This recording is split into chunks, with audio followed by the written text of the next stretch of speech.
오라버니들 안녕하세요. 성에 대한 100년간 가장 큰 변화 중 하나는 성행위 자세의 변화라는 설문조사가 있었습니다. 한 인터넷 사이트의 통계에 따르면 현재 사람들에게 약 300가지의 다양한 성행위 자세가 있으며 이는 과거 세기들에 비해 약 10가지 이하의 자세에 불과했던 것과는 큰 차이가 있습니다. 이것은 무엇을 의미할까요? 이것은 성행위 자세가 성공적인 성생활의 중요한 요소 중 하나라는 것을 의미합니다. 사람들이 점점 더 많은 다양한 자세를 생각해내는 것은 그만큼 성에 대한 창의적 욕구가 무한하다는 것을 보여줍니다. 그렇죠. 남성과 여성 사이에서 각 성별마다, 심지어는 각 개인마다 선호하는 자세가 다릅니다. 하지만 수백 가지의 다양한 자세가 있어도 여성들은 몇 가지 자세만을 선호하는 경향이 있습니다. 이번 영상에서는 일반적으로 여성들이 가장 선호하는 성행위 자세에 대해 알아보겠습니다. 첫 번째 자세는 남성이 위에 있는 전통적인 자세입니다. 90% 이상의 커플이 이 자세를 선택하며 이를 전통적인 자세라고 부릅니다. 이는 인간이 처음 등장했을 때부터 존재한 원초적인 자세입니다. 전통적인 것은 삶에서 많이 경험되고 실험된 것입니다. 이 자세는 신체의 긴장, 굴곡, 확장을 포함하며 가슴, 델타 근육, 이두근 및 삼두근에 효과적입니다. 여성이 누워있을 때 등 근육을 스트레칭하고 몸을 구부리며 복근을 긴장시킬 수 있습니다. 성행위 중에 여성은 몸을 들어 올리며 파트너의 전체 몸을 관찰할 수 있습니다. 이 자세를 30초 동안 유지하면 허리와 복부의 힘을 강화할 수 있습니다. 여러 연구에 따르면 남성이 위에 있을 때 팔과 어깨에 큰 압력이 가해지고 팔꿈치와 무릎으로 균형을 유지하여 근육이 늘어납니다. 이는 남성에게 주도적인 힘을 부여하며 남성이 자신의 움직임을 통제할 수 있게 되면 성행위 시간이 더 길고 지속적으로 유지될 수 있습니다. 여성들은 남성의 표정과 감정을 볼 수 있기 때문에 이 자세를 선호합니다. 두 번째는 여성 상위 자세입니다. 이 자세는 여성이 오르가즘에 쉽게 도달할 수 있게 해주는 자세로 알려져 있습니다. 1000명의 여성들을 대상으로 한 설문조사에서 45%의 여성들이 이 자세에서 쉽게 절정을 느낀다고 평가했습니다. 이는 여성들에게 높은 비율입니다. 또한 이 자세에서 여성은 복근과 하부 등을 효과적으로 단련할 수 있습니다. 이 자세는 여성의 허리를 보호하고 10분 동안의 성행위 후에 800번의 회전 운동과 같은 효과로 복부 지방을 줄이는데 도움이 됩니다. 이 숫자는 매우 주목할 만합니다. 이 자세에서 여성은 마치 고삐를 잡은 것처럼 리듬, 속도, 깊이를 완전히 조절할 수 있으며 절정에 이르는 방법을 알고 있습니다. 이 자세는 여성의 팔, 삼두근, 전완근, 가슴 근육을 최대한 단련할 수 있는 방법입니다. 남성들도 이 자세를 좋아합니다. 왜냐하면 이때 여성들이 본능을 최대한 발휘하기 때문입니다. 세 번째는 마주보고 앉는 자세입니다. 이 자세는 남성과 여성이 마주보고 앉아 여성이 남성의 허리를 감싸는 자세입니다. 이 자세는 종아리 근육을 효과적으로 늘릴 수 있습니다. 두 사람이 안정적인 자세를 유지하고 일정한 강도로 성행위를 해야 하기 때문에 여러 근육 그룹에 높은 요구를 합니다. 이 자세는 남성에게 더 많은 요구를 하고 건강을 더 잘 단련할 수 있습니다. 남성은 허리 근육이 강해야 하며 그렇지 않으면 근육이 쉽게 긴장될 수 있습니다. 여성이 이 자세를 선호하는 이유는 이 자세에서 남성이 여성의 가슴을 강하게 자극할 수 있기 때문이며 속도와 강도를 조절할 수 있기 때문입니다. 네 번째는 고양이 자세입니다. 이 자세는 직선 기술로 여성이 강한 오르가즘을 경험할 수 있게 합니다. 이 자세는 선교사 자세와 비슷하지만 남성이 앞으로 기울어져 팔을 파트너의 어깨와 수평으로 놓아 지지하며 몸을 일직선으로 유지합니다. 성행위 중에 남성은 가볍고 일정한 리듬으로 상하로 움직일 수 있습니다. 이때 두 사람의 눈이 마주치며 서로의 감정을 느낄 수 있습니다. 다섯 번째는 다리 올리기 자세입니다. 이 자세는 여성의 다리를 파트너의 어깨에 올리는 자세입니다. 이 자세는 남성의 성적 능력을 크게 자극하며 여성의 다리 근육을 늘리고 복근을 단련할 수 있습니다. 이 자세는 30분의 체육관 운동에 해당하는 이상적인 에어로빅 운동입니다. 또한 성행위 중에 이 자세는 남성의 크기나 길이가 충분하지 않은 경우에도 적합합니다. 이 자세에서 남성의 성기가 더 깊숙이 들어갈 수 있으며 여성에게 더 큰 흥분을 줄 수 있습니다. 물론 여성을 강하게 자극하는 것은 여성이 좋아하게 만듭니다.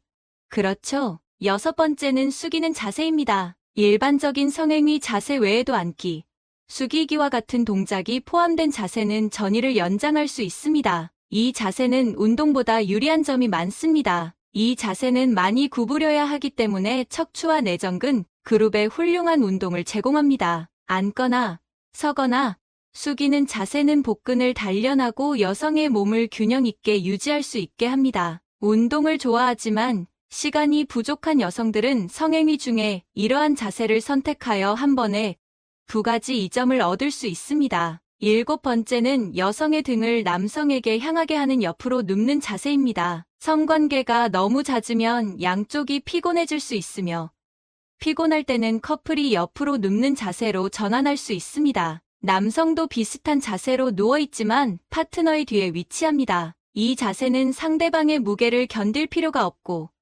특히 과체중인 사람들에게 적합합니다. 여성에게 이 자세는 안전하며 남성의 손이 여성의 민감한 부위를 자유롭게 자극할 수 있기 때문에 강한 쾌감을 줄 수 있습니다. 통계에 따르면 이 자세는 커플 사이에서 3번째로 많이 사용되며 임신한 여성들에게 가장 많이 사용되는 자세입니다. 어떤 사람들은 여성들이 도기 스타일을 좋아한다고 말할 수도 있지만 사실 대부분의 여성은 남성이 과도하게 힘을 사용하여 통증을 느끼기 때문에 이 자세를 두려워합니다. 여러분, 여성들이 가장 좋아하는 몇 가지 성행위 자세를 정리해 보았습니다. 물론 각 개인마다 다른 선호도가 있겠지만 이 설문조사를 통해 많은 여성들이 선택한 자세를 알아보았습니다. 이제 오늘의 다음 콘텐츠로 넘어가겠습니다. 오늘은 만지면 무조건 하고 싶게 만드는 여자의 신체 부위 톱 7에 대해 말씀드릴게요. 여러분은 지금 호감이 있거나 좋아하는 여자가 있으신가요? 관심 있는 사람을 만났을 때와 관심 없는 사람을 만났을 때 우리의 행동은 달라지는데요. 좋아하는 여자와 빨리 연인 관계로 발전하고 싶지만 어디를 어떻게 스킨십해야 확실히 내 여자로 만들 수 있을지 몰라서 전전긍긍하고 있는 분들 계실 텐데요. 오늘은 여자가 가장 자극적으로 느끼는 부분이 어디인지, 어떻게 자극하고 만지면 좋은지 그 방법을 알려드리려고 합니다. 남자와 여자의 몸에는 터치했을 때 더 자극적으로 느껴지는 부위가 있고 잘 느끼지 못하는 부위가 있어요. 오늘은 남자들이 잘 모르는 자극했을 때 여자들이 아주 잘 느끼는 신체 부위에 대해 말씀드릴게요. 아직 잘 모르고 계셨다면 영상 끝까지 봐주세요. 같은 시간 터치를 하더라도 여자가 강한 자극을 느끼는 부위가 있고 별 느낌을 받지 못하는 부위가 있습니다. 그런데 많은 남자들이 이것을 잘 모르고 별로 느낌이 없는 부위를 열심히 터치하며 시간 낭비를 하곤 하는데요. 사랑하는 내 파트너와 본게임에 들어가기 전 서로를 터치하는 과정은 매우 중요합니다. 즉, 서로의 사랑을 확인하고 존중받는 육체적, 정신적 교감이며 일종의 사랑의 행위인 거죠. 관계하기 전 충분히 상대를 어루만지고 사랑을 표현해주는 행위는 굉장히 중요해요. 하지만 많은 남자들은 욕망이 앞서고 마음이 너무 급한 나머지 이런 교감의 과정 없이 무작정 들이대는 경우가 있는데요. 이 경우 여자들은 애정이 느껴지지 않고 내 몸만 원하는 것 같아 실망하고 상처를 받기도 합니다.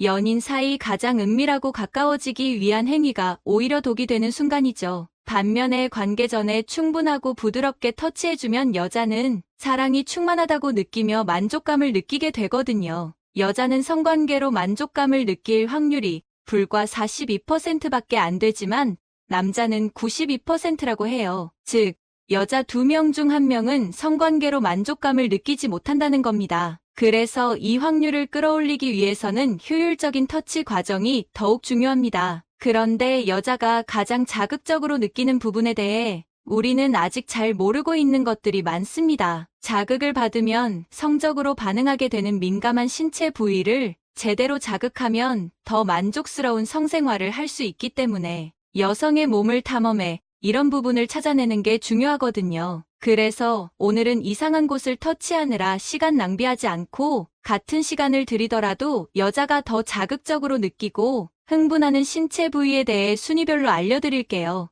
여자가 가장 자극적으로 느끼는 신체 부위 톱7. 7위 귀. 귀에 바람을 부는 장난을 해보거나 당해본 경험 있으신가요? 귀에 누군가 갑자기 바람을 불어놓으면 몸이 바르르 떨리면서 간지러운 느낌을 받습니다. 그만큼 귀는 예민한 신체 부위 중 하나입니다. 귀는 모두가 알고 있는 예민한 부위지만 쉽게 간과되는 부위이기도 하죠. 그래서 전이 과정에서 이곳을 아예 손을 대지 않거나 건너뛰는 분들이 많이 있어요. 귀에는 감각 수용체가 여러 개 있고 모든 신경이 끝나는 부위이기 때문에 귀를 자극하면 절정에 도달하는 시간을 줄일 수 있고 절정을 더 강하게 느끼는 데 도움이 될 수 있습니다. 단, 주의할 점이 있는데요. 귀를 자극한답시고 침을 잔뜩 묻히면 기분만 상할 수도 있으니 조심하셔야 합니다. 특히 여자들은 청각의 자극에 약하기 때문에 귀에 부드럽게 입을 맞추다가 사랑한다는 말을 속삭이면 신체뿐 아니라 감정적으로 후끈 달아오르게 됩니다. 6위 입술. 입술은 얼굴에서 코 다음으로 가장 돌출되어 있는 부분으로 피부 표면에 가까이 위치해 있는 신경말단이 모여있는 부위로 신경말단이 무려 손가락 끝보다 100배 더 많다고 해요. 즉, 손가락을 만지는 것보다 입술에 자극을 주는 것이 100배나 더 효과적인 거죠. 입술은 조금만 만져도 행복을 담당하는 호르몬이 분비되어 기분이 좋아집니다. 입술을 자극하는 방법은 여러 가지가 있는데요. 입술에 직접 키스하지 않고 입술 주변에 입을 맞춰도 충분히 자극을 줄 수 있어요. 결혼한 지 오래된 부부라 해도 뜨겁게 키스하면 부부관계를 더 탄탄하게 해줄 수 있답니다. 5위, 목. 목도 귀와 마찬가지로 옷을 벗지 않아도 노출되어 있는 부위입니다. 따라서 6위부터 4위까지, 즉 귀, 입술, 목 부위는 본게임을 시작하기 전 단계에서 자극을 주기 좋은 곳이죠. 미국의 의사소통 전문가 토냐 라이먼에 따르면 여자는 좋아하는 남자 앞에서 자기도 모르게 고개를 기울여 목선을 드러내 보이는 행동을 한다고 해요. 급소에 해당하는 부분을 보여주며 상대의 접근을 두려워하지 않는다는 신호를 보내는 거죠. 즉, 여자들이 머리카락을 귀 뒤로 넘기면서 목선을 보여주거나 하는 행위가 모두 자신의 매력을 어필하기 위해 하는 행동이랍니다. 목과 귀는 사람들이 많이 관심을 가지는 부위는 아니지만 사실 정말 섬세하고 성적으로 쉽게 자극을 받을 수 있는 부위입니다. 예전에 방영한 드라마 더킹 영원의 군주에서 이민호 이곤 역, 가 김고은 정태일 역에게 한 목 키스 장면이 화제가 되었죠. 4위 가슴. 대부분의 남성들이 여성의 가슴에 반하지만 제대로 자극하는 방법은 잘 모르는데요. 그냥 마구 주무르는 경우가 많죠. 파트너의 반응을 보면 좋아하는지 싫어하는지 알 수 있으므로 파트너의 반응을 살피면서 부드럽게 터치해주세요. 그런데 여자의 가슴 크기별로 터치하는 방법을 달리해야 한다고 하는데요. 큰 가슴인 경우 작은 가슴보다 지방층이 두꺼워서 24% 정도 자극에 둔감하다고 해요. 반면 작은 가슴은 작은 자극에도 민감하게 반응해서 가슴에 집중해 조금만 신경을 쓰면 엄청난 효과를 볼 수도 있어요. 작은 가슴의 경우 너무 강하게 자극하기보다는 부드럽고 약하게 자극을 주는 것이 효과적입니다. 여성은 가슴 자극만으로도 절정에 도달할 수 있다고 하니까 특히 이 부분을 적극적으로 자극해주는 것이 좋답니다. 3위 허벅지 안쪽. 이것을 이용해 오히려 상대방을 애타게 만들 수도 있죠. 2위 아랫배. 배꼽과 골반 사이의 아랫배는 대부분의 사람들에게는 잘 알려지지 않은 민감한 부분입니다. 이 부위는 민감할 뿐만 아니라 가볍게 자극해도 다른 신체 부위로 혈액이 도는 것을 도와줘 자극을 받고 흥분하는 속도를 빠르게 해줍니다. 아랫배를 손으로 살짝, 그리고 부드럽게 눌러보세요. 이렇게 손으로 살짝 누르게 된다면 소변이 마려운 듯한 느낌이 들면서 엄청난 자극을 받게 됩니다. 1위 여자의 그곳. 아랫배에서 끝내기엔 뭔가 아쉬움이 남는다고요? 당연히 여자가 가장 자극적으로 느끼는 부위는 바로 여자의 그곳이랍니다. 직접적인 성관계만으로 쾌감을 느끼는 여성은 42%지만 이 부분을 자극하고 만족시켜주면 대부분의 여성들이 절정을 경험하는 것으로 나타났습니다. 오래 할 자신이 없거나 어디를 자극해야 할지 모르겠다면 이 부분을 적극적으로 자극해보세요. 지금까지 만지면 무조건 하고 싶게 만드는 여자의 신체 부위 톱7에 대해 말씀드렸어요. 다시 한번 요약해드리면 만지면 무조건 하고 싶게 만드는 여자의 신체 부위 톱 7. 7위 귀, 6위 입술, 5위 목, 4위 가슴, 3위 허벅지 안쪽, 2위 아랫배, 1위 여자의 그곳. 마지막 부분은 당신의 삶을 위한 건강 섹션이 될 것입니다. 팥과 함께 먹은 바로 이것 때문에 암과 치매에 걸렸다는 사실 알고 계셨나요? 건강에 좋은 팥에도 최고의 궁합인 것이 있고 나쁜 궁합의 음식이 있습니다. 이렇게 좋은 팥도 잘 먹어야 몸에 좋은 것이지요. 몸에 안 좋은 음식과 함께 드시면 오히려 건강을 해칠 수 있습니다. 그래서 준비했습니다. 암과 치매 예방을 위해 팥과 최악의 궁합인 음식 3가지와 최고의 궁합인 음식 3가지를 모두 알려드리겠습니다. 손과 귀가 꽁꽁 얼 것만 같은 추운 겨울철이 되면 가장 먼저 생각나는 간식이 있습니다. 드디어 김이 모락모락 나는 호빵과 붕어빵의 계절이 돌아왔습니다. 겨울철 1등 간식의 공통점은 바로 속에 팥이 들어있다는 것인데요. 색이 붉어 예쁘고 건강 효능이 뛰어나서 떡에 팥탕금이나 팥고물로도 많이 드시고 주로 뜨끈한 팥죽과 팥칼국수로도 챙겨 드실 텐데요. 이처럼 팥은 우리 민족에게 참 친숙한 곡물로 먹은 방법도 다양하고 영양소도 정말 풍부합니다.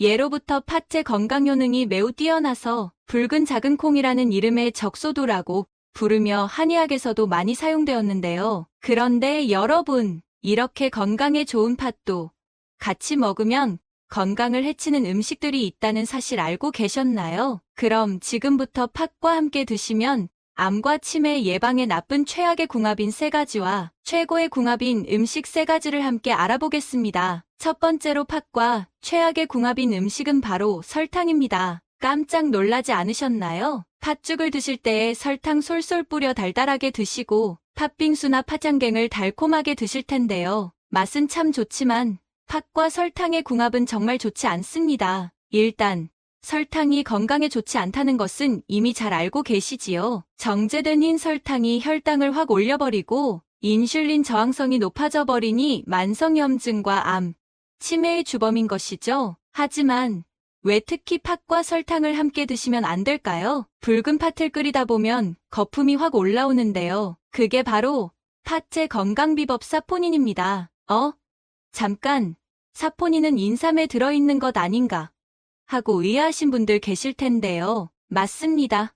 홍삼과 인삼에 들어있는 기적의 항암 성분 사포닌이 팥에도 들어있습니다. 팥 속에 가득한 사포닌이 암세포의 증식을 막고 염증의 원인이 되는 활성산소를 완전히 없애주는 것이죠. 이뿐만이 아닙니다. 예로부터 우리 조상들은 비누가 없을 때에 팥을 우려낸 팥물로 세안을 하는 경우가 많았는데요. 과학적으로 사실입니다. 팥에 들어있는 사포닌 성분이 피부의 때와 모공을 깨끗하게 해주는 것이죠. 따라서 아토피 피부염과 간지러움을 예방하고 나이가 들면서 생기는 기미, 검버섯, 주름을 해결하고 미백 효과까지 챙기실 수 있는데요. 그런데 여기서 집중! 이렇게 건강에 좋은 팥을 설탕과 함께 드시면 설탕이 사포닌 성분을 모두 파괴합니다. 따라서 아무리 건강을 위해서 팥을 챙겨 드셨지만 아무 소용이 없었던 것이죠. 그럼 팥을 먹을 때 절대로 달게 먹으면 안 될까요? 아닙니다. 방법이 있습니다. 정확하게 말씀드리자면 팥과 나쁜 궁합인 것은 바로 정제된 흰설탕입니다. 그러니 흰설탕 대신 흑설탕이나 꿀로 단맛을 내주시면 되는 것이지요. 또 설탕 대신 소금을 솔솔 뿌려주셔도 팥의 고유의 단맛을 끌어올려 드실 수 있답니다. 잠깐, 혹시 팥을 끓이실 때 소다를 넣어 익히는 분들 계신가요? 절대 안 됩니다. 익히는 시간을 줄일 수는 있지만 팥에 가득한 비타민들이 모두 파괴되므로 소다를 넣지 말고 끓이시는 것이 좋습니다. 그리고 사포닌은 특히 팥의 껍질에 많으니 꼭 기억해 주셔야 해요. 한 솥 가득 삶아진 탱탱한 팥과 동글동글 쫄깃한 새알심 뭉근히 끓이면 겨울철 최고의 별미인 팥죽이 완성되는데요. 한 국자 크게 퍼서 인심 좋게 드시면 마음까지 든든해집니다. 달콤한 팥황금 가득한 찹쌀떡은 또 쫄깃하니 맛도 일품이지요. 이처럼 예로부터 우리 조상들은 팥을 찹쌀과 함께 드셨는데요. 놀라운 지혜가 숨어 있답니다. 팥은 건강에 좋은 고마운 효능들이 가득하지만 딱 하나의 단점이 있습니다. 바로 지나치게 많이 드시면 이뇨작용이 과하니 신장에 무리를 줄 수 있다는 것인데요. 이때 찹쌀과 함께 드시면 완벽히 균형을 맞춰주는 것이죠. 찹쌀이 쫄깃하니 팥과 맛의 궁합도 좋지만 팥의 과도한 이뇨작용으로 몸의 수분이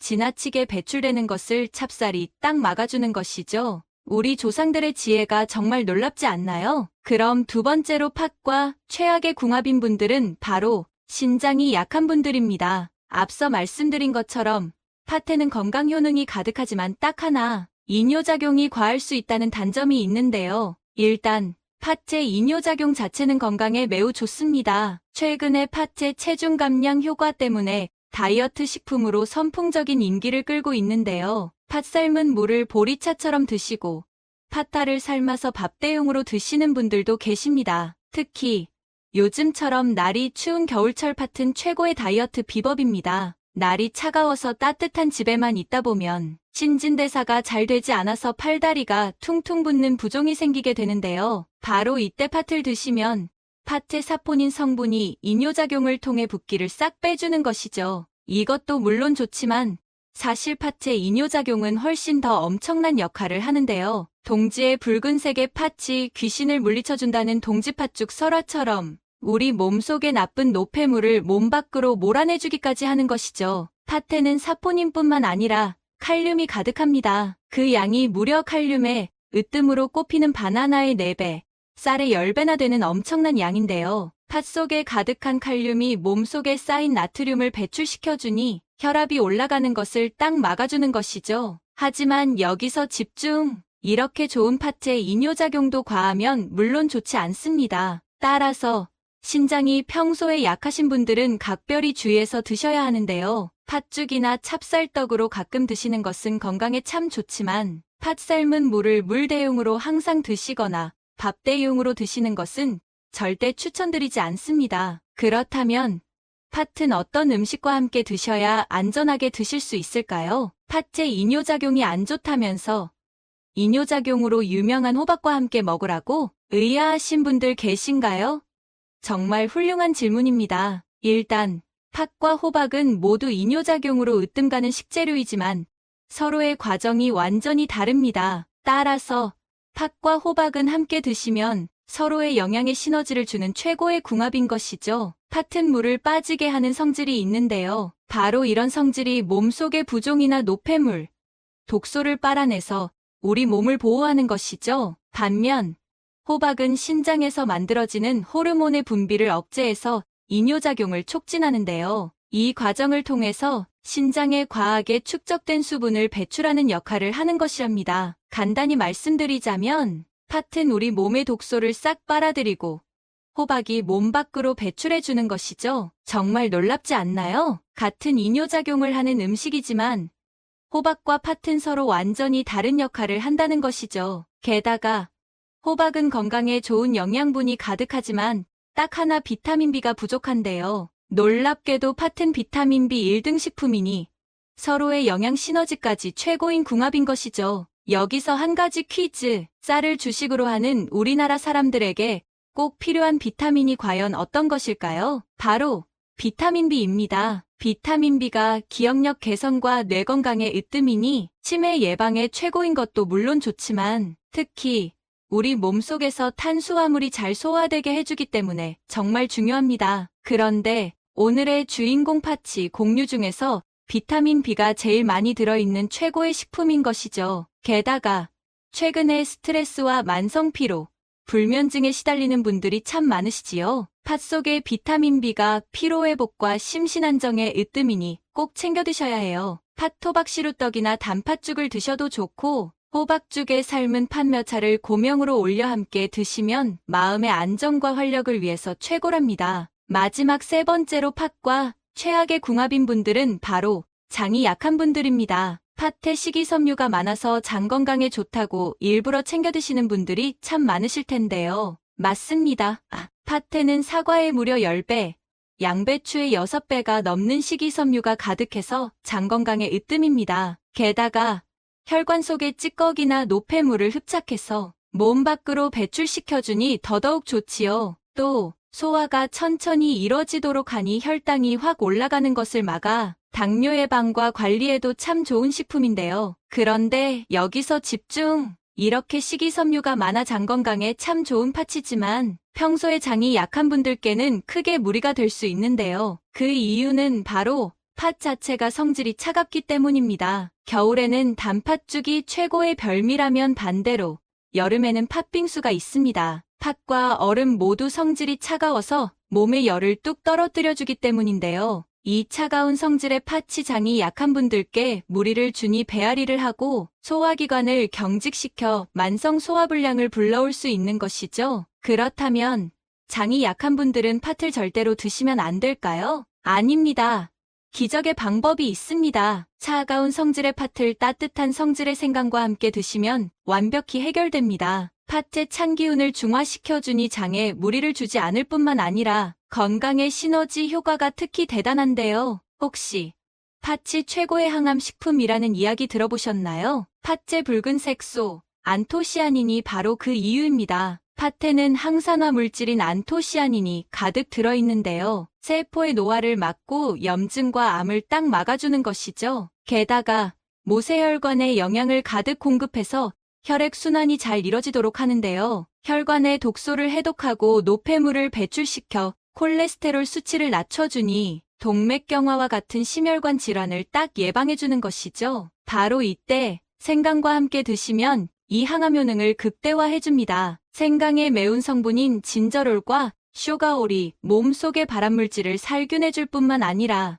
유전자가 손상되는 것 자체를 막아줍니다. 게다가 생강을 쪄서 말리면 이 기적의 효과가 10배나 증가되는데요. 이렇게 말린 생강을 팥과 함께 끓여 차로 드시면 수족냉증을 싹 해결하고 팥의 과도한 이뇨작용을 막아 소변이 자주 나오는 것을 막아주기까지 하는 기적의 항암차가 되는 것이랍니다. 지금까지 팥과 함께 드시면 최악의 궁합인 3가지와 최고의 궁합인 음식 3가지를 모두 알아보았는데요. 팥을 드실 때에는 설탕이나 소다와 같은 첨가물을 넣지 말고 드셔서 팥의 건강 효능을 모두 챙기셔야 해요. 또 찹쌀과 궁합이 정말 좋으니 팥죽에 쫄깃한 새알심이나 팥황금이 들어간 찹쌀떡으로 함께 드셔야 해요. 또 호박과 팥을 함께 드시면 서로의 영양 균형과 시너지 효과까지 챙기실 수 있는데요. 신장이 약하시거나 병력이 있으시다면 각별히 주의하셔야 합니다. 또 장이 약한 분들은 팥을 너무 많이 드시지 말고 쪄서 말린 생강과 팥을 함께 우려 차로 드시면 기적의 항암 효과까지 챙기실 수 있답니다. 몸에 좋은 팥,